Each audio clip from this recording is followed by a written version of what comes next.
What's going on YouTube? It's your boy KJ TTTZ aka KJ Reacts, and today we won't be reacting to Dragon Ball New Hope Part 9 by Mondo Cool, man. Make sure you check out his channel. We have all other 8 parts on the channel. Make sure you go check those out too if you want to watch them in order. If you want to just skip to this one, that's cool too. It's going to give a little recap in the beginning, you know what I'm saying, like it always does.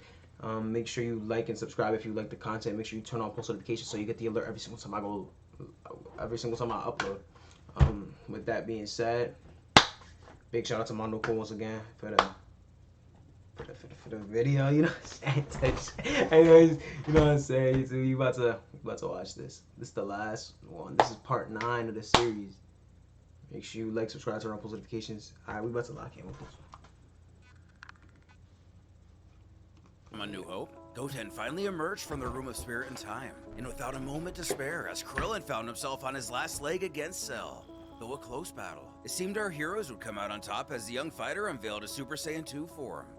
Alas, the villain's newfound regeneration and recovery abilities placed Goten himself on the ropes. Will he be able to do what his brother and father couldn't in this timeline, or is the Earth doomed to fall to Jiro's creation? This is part 9 of an ongoing series and was created by DB New Hope. Support them and catch up fully using the links below. Sorry to disappoint you, Krillin.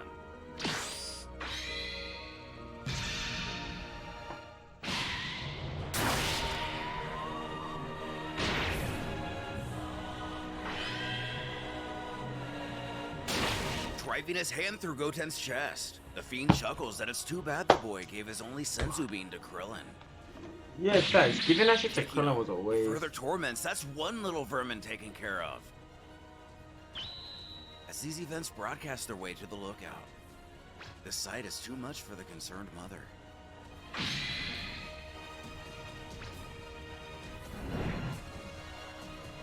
Krillin rushes over to his ally, shouting for him to hang on. When Dende telepathically contacts him, he's heading their way to heal Goten. Furthermore, Bulma is about to summon Shenron like he asked. With the wheels turning, albeit on a pretty rough trail, Cyborg thanks him.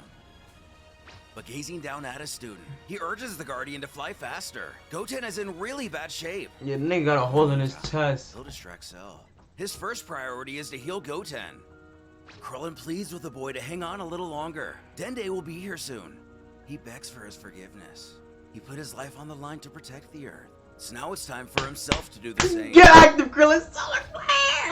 Cell radiates with power as he chortles. Krillin is the only one to blame for this. All those years he's fed this child delusions. Convinced him he could do the impossible. Cell himself would be ashamed if he were in the cyborg's place. What a pathetic master.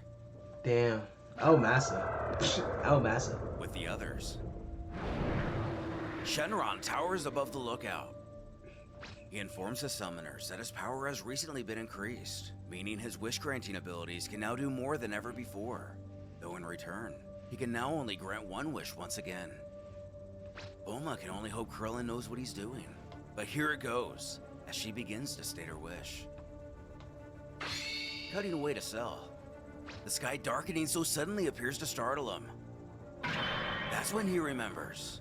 On one of those planets, someone told him that the legends say that when one of the dragons is summoned, a dark night engulfs the entire world. He screams at Krillin, demanding to know what he's done. The Earth's dragon was just summoned, wasn't it? What did this pathetic insect do? Who calmly confirms that his foe is well informed. Without revealing exactly what they wish for, our hero's only goal is to just hold on until Dende arrives. Facts. Krillin rips off the top of his gi to showcase an X-shaped scar.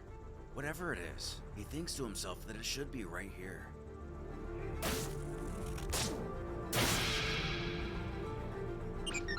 Gruesomely digging into his chest, he retrieves a device of some kind, seeming to be part of his android anatomy.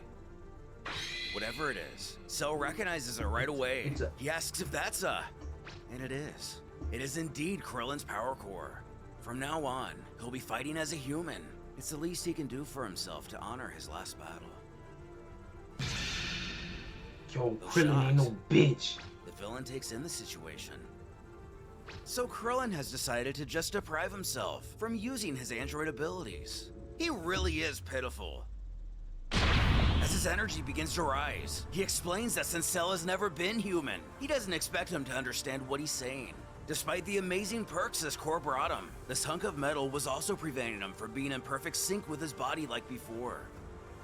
Which also kept him from using a few certain techniques. Techniques which will allow him to kill Cell once and for all. What? Behold my ultimate! Goten! Times 200, nigga? Like, what the fuck? How 10 times what?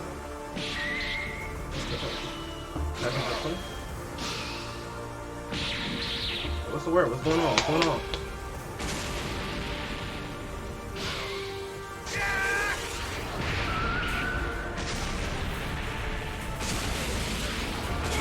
Oh shit. Krillin put in that pain! He put in that pain!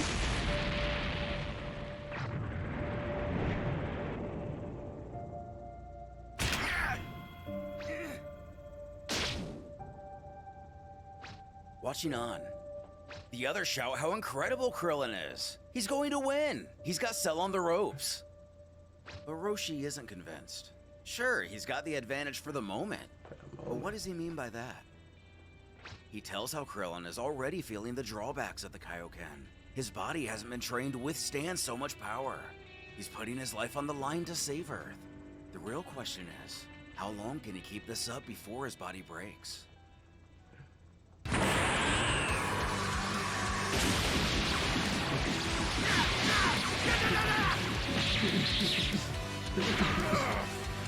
Krillin, put in that pain, Krillin. Put in that pain. Damn. Krillin got flung. Okay. That's looking to get that nigga flying knee. Dang!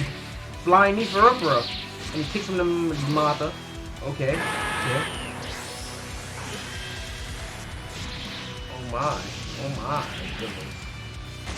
Oh my gosh. Bro, homeboy getting put. How dare you stop!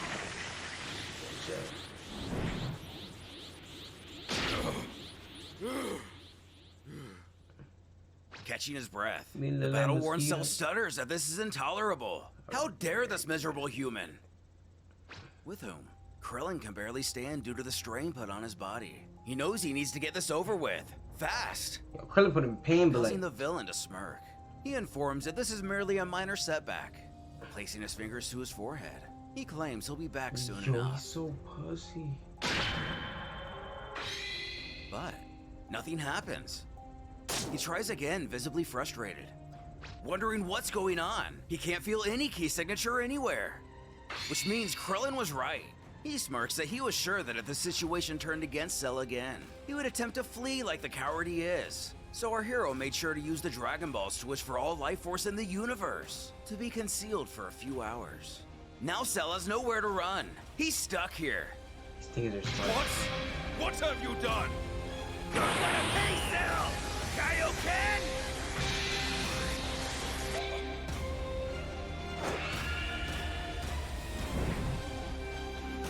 You're going to have to make a choice, Krillin! What an asshole.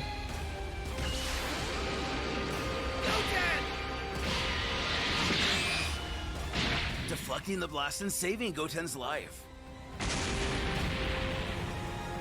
The explosion isn't lost on Dende. He prays they hang on tight. He's coming. Come on, Dende, hurry the fuck up, Dende. Leaping back into the sky, Cell yells that it's time to put an end to this nonsense. Still trying to hold himself together, Krillin mutters that he won't let him, getting ready to power up another Kaioken. But his body is at its limit. While he struggles to get back on his feet, he knows all he needs to do is stand up one last time. With King Kai, some of the familiar gang watches in on the battle. Yamcha fears that Krillin can't fight anymore. This is the end. That piece of trash Cell always finds a way to escape. Tien points out that Dende is still several minutes out from helping, and that's only if he gets the chance to help at all. His kid Trunks rushes over to catch up on the action himself. His future iteration begs Kaiosama to let him go to the battle. Cell is weak and he won't have any problem finishing him. He can't just sit around while the Earth is about to be destroyed. Maybe because there's little choice, or maybe due to a bit of favoritism towards our heroes. The deity grants his request. Trunks may go. If he flies at full speed, he should be able to make it to Yema's check-in station in a matter of seconds. He will be alerted of the Saiyans' arrival and intentions. Happy to get this answer. Thank you, guys. Trunks powers up as his teacher informs him that once he's there, Trunks will be teleported to Earth for 24 hours before coming back, urging him to leave now and get rid of that monster for them all, assuring they can count on him. His child counterpart powers up too, telling his big bro that he's coming with him, but there's no way his other will allow that. Ignorant to what he'd be facing, he pleads to be allowed to go to Earth too. He also wants to fight Cell, but future Trunks has had enough and states it's far too dangerous, and he's not near strong enough to face him. Countering, he may not have trained in a long time, but he can still be useful, whether he agrees or not. Kid Trunks shouts he's coming with him. Oh shit.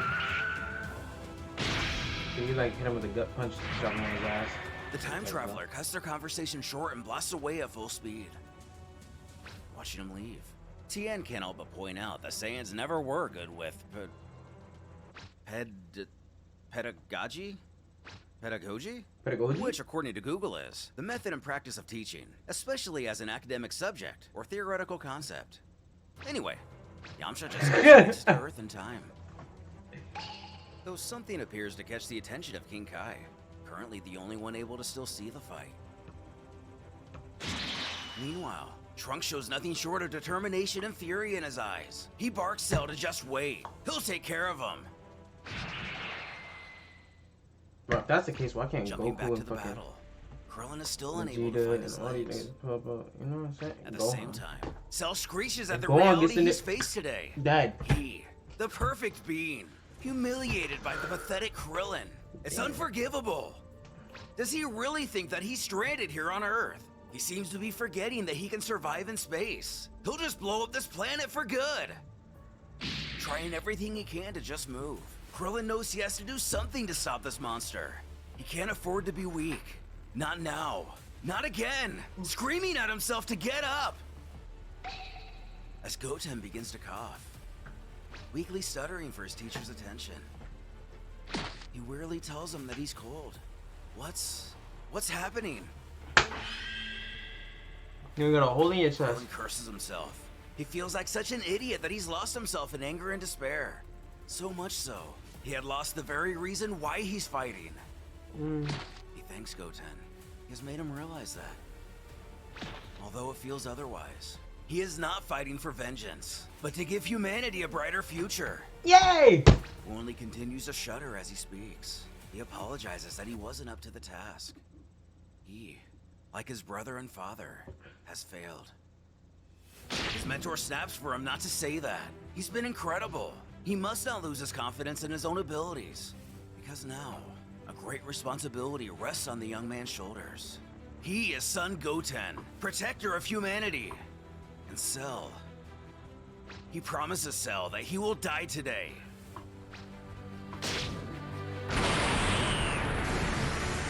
Yeah. Finding the will to power up one last Kaioken. It's incredible. The villain reaches out his hands, furious at the sight below. He bellows that he'll make Krillin disappear alongside of his planet.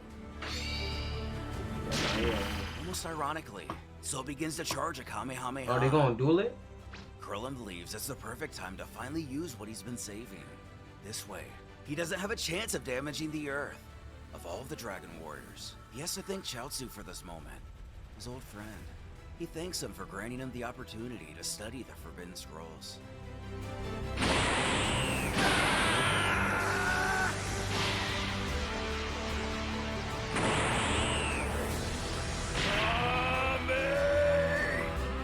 Our hero sneers that he will personally be escorting this monster to Yama's place. But his student has no idea what's going on. He beckons his teacher what he plans on doing. Turning, he pridefully explains to the child that he has no idea how proud of him he is. It's been an honor to have him as a student. Krillin will soon join his friends, knowing the Earth is safe with him. Yo, damn. He thanks the boy for giving his life purpose again, bidding him goodbye. They might have made me cry. No. Don't die, Krillin. No, Krillin, don't die. Krillin, don't die. Krillin. Reflecting on the events of the last couple decades, Roshi proclaims that the greatest warrior this planet has ever had is none other than Krillin. That's sick.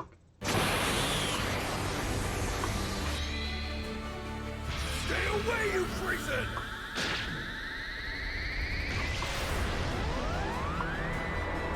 Your time has come, Cell! I will disintegrate you to your very last atom! Get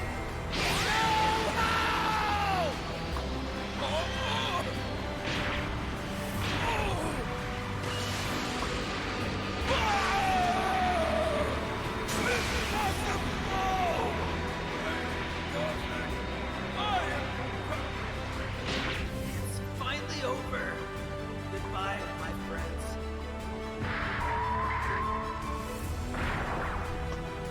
Damn. Sacrifice.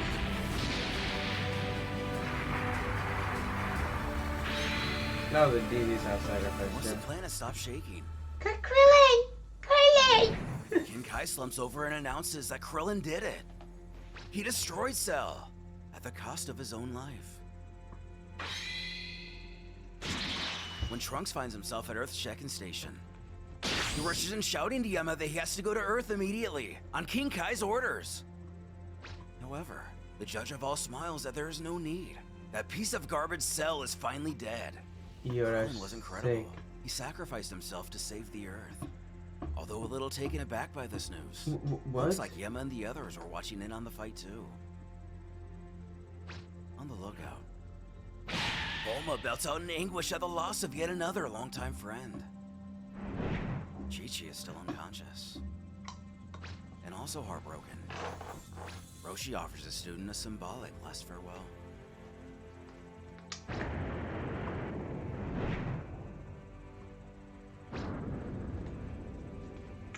Better late than never. The Guardian of Earth dashes towards Goten, promising him it'll be okay. He's here to heal him now.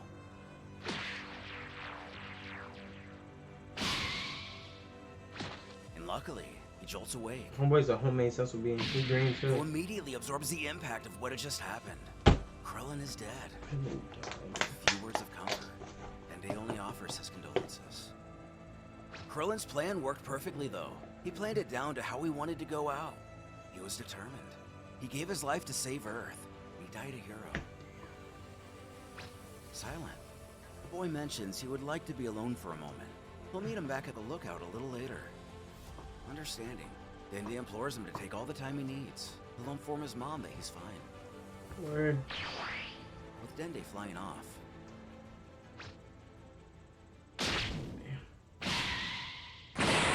Oh shit. he screams out after his master. Blaming himself, he cries that everything is his own fault. A short amount of time passes. Goten greets his friends and family. Yeah.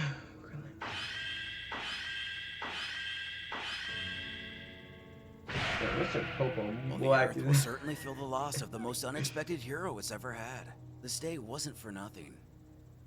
Krillin may be gone, but behind, he has left another that will stop at nothing to honor him and pick up where he left off. In Otherworld, the Earth's savior has a lot of catching up to do. Trunks can't believe he beat Cell by stacking the Kikoho on top of the Kaioken. He's reached an incredible level. He thanks his friend, but as Trunks can see, there was no way he himself could actually survive a combo like that. But he's glad to know that Cell is finally in hell where he belongs. Krillin then asks if Goten and Gohan are also at King Kai's. Though unfortunately, he won't get to see them. 5 years ago, after the Otherworld tournament, there were rumors of powerful beings living in a world stuck between heaven and hell. And, well, he knows Goku and his dad. Piccolo and Gohan also went. There hasn't been any news of them since they left. For some reason, likely simple confidence in his friends, Krillin only laughs that it sounds like they haven't changed a bit, questioning who won that tournament he mentioned. And after beating Goku, Gohan won in the final against Trunks' dad. which annoyed him a lot. But that's Vegeta for you. For Trunks himself, after all these years of training, surely he must be crazy strong as well. Which is true. He's gotten a lot stronger with time. But since Vegeta left, he's been slacking off on his training. However, seeing Cell again woke up his Saiyan instincts, so he picked himself back up. He's also glad to know the Earth is finally at peace. Word. Krillin put in that Speaking pain. of which, That was so unexpected, I'm Krillin not gonna lie. apologize for Trunks' own timeline. Surely it's still plunged into chaos. And not a day goes by without thinking about it for the time traveler. Krillin should know though, his mom's goal when creating the time machine wasn't to save their own timeline, but Goku's timeline of the past. She considered her timeline lost. So today, her mission was successful. Trunks can't even imagine all the horrible things happening in his future. But one thing's for sure, his mother is a fighter, and he knows she's doing fine. As the conversation tapers off, Krillin begins to descend to greet some old friends and his new home. Meanwhile, in the future timeline, you're 798, nearly 20 years after the initial android invasion. Somewhere in space. In a ship marked Hope, a voice narrates to herself that it's been 10 years. 10 years since that monster appeared there. She'll never forget the time she saw it on her surveillance drone's video feeds. A hideous giant insect sucking the life form out of humans with its tail. He said his name was Cell. Dr. Giro's ultimate creation, created to achieve perfection by absorbing 17 and 18. That piece of crap Giro had no limit. Cell's only goal was to hunt down survivors. The monster probably wasn't strong enough for 17 and 18. Unlike them, Cell could sense human ki. It became impossible to escape him. Half of the Earthlings were wiped out within a couple months. That's why she herself decided to flee the planet in search of. Before she cuts herself off, deprecating that she's become crazy talking to herself out here in space. It all got so much worse since he left 14 years ago. With her hands on her face, she mumbles that she misses her son so much. When the lights on her console begin to beep and light up, thinking there could be no way. A robotic voice chimes out. Data scan completed. Main objective match. 99%. Future Bulma has finally found new Namek. Oh shit. Okay, chat. That's alright, YouTube. If you enjoyed part 9 of Dragon Ball New Hope, make sure you subscribe, make sure you turn on post notifications, and make sure you tell a friend to subscribe as well. And make sure you check out Mondo's Cool's channel. He's the one that posts all of these videos. You know what I'm saying? Link in description. So this is the end of part 9. Make sure you check out part 10 when it's out. You know what I'm saying? Be alert, be ready for that one. It's your boy KJCTZ. About to be out with this one. Peace.